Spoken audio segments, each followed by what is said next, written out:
നമസ്കാരം, ഞാൻ ഡോക്ടർ അനുപമ ശ്രീനാഥ്. കഴിഞ്ഞ 2 വീഡിയോകളിലായിട്ട് നമ്മൾ സംസാരിച്ചത് കർക്കിടക ചികിത്സയെക്കുറിച്ചും കർക്കിടക ചികിത്സയുടെ പ്രാധാന്യത്തെക്കുറിച്ചും ആ ഒരു സീസണിൽ നമ്മൾ അനുവർത്തിച്ച് പോരേണ്ട ആഹാര രീതികളെക്കുറിച്ചും അല്ലെങ്കിൽ ലൈഫ് സ്റ്റൈൽ ചേഞ്ചസിനെ കുറിച്ചിട്ടൊക്കെയാണ് സംസാരിച്ചത്. അപ്പോൾ ചിലർ ഇത്തിരി സംശയം ചോദിച്ചിരുന്നു, അതിനുള്ള ഉത്തരമാണെന്ന് പറയുന്നത്. അതായത് ഗർഭിണികൾക്കും പ്രമേഹം അതുപോലെയുള്ള രോഗങ്ങളൊക്കെ ഉള്ളവർക്കും ഈ കർക്കിടക കഞ്ഞി കിറ്റുകൾ വാങ്ങിയിട്ട് കഴിക്കാൻ പറ്റുമോ, അല്ലെങ്കിൽ ഈ കർക്കിടക കഞ്ഞി കഴിക്കാൻ പറ്റുമോ എന്നൊക്കെ ചോദിച്ചിരുന്നു.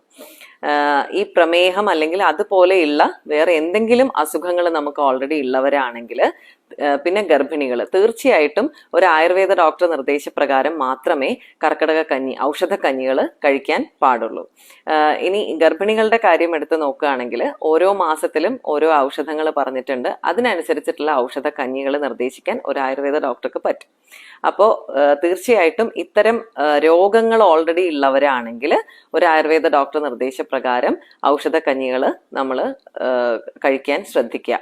ഇപ്പോൾ പല പ്രിപ്പറേഷൻസ്, പല നാട്ടിലേക്ക് പല രീതിയിലുള്ള പ്രിപ്പറേഷൻസ് ഉണ്ട്. ചിലർ ദശപുഷ്പ കഞ്ഞി കഴിക്കും, ചിലർ ഞവര അരി, അതേപോലെ ഉണക്കലരി, പിന്നെ ചെറുപയർ, ഉലുവക്കഞ്ഞി, അതേപോലെയുള്ള പ്രിപ്പറേഷൻസ് ഒരുപാടുണ്ട്. അപ്പോൾ നമ്മുടെ രോഗാവസ്ഥയ്ക്ക് അനുസരിച്ച്, നമ്മുടെ ശരീരപ്രകൃതിക്ക് അനുസരിച്ചിട്ടുള്ള ഔഷധക്കഞ്ഞികളായിരിക്കണം നമ്മൾ ഈ ഒരു സീസണിൽ നമ്മൾ ശീലിക്കേണ്ടത്.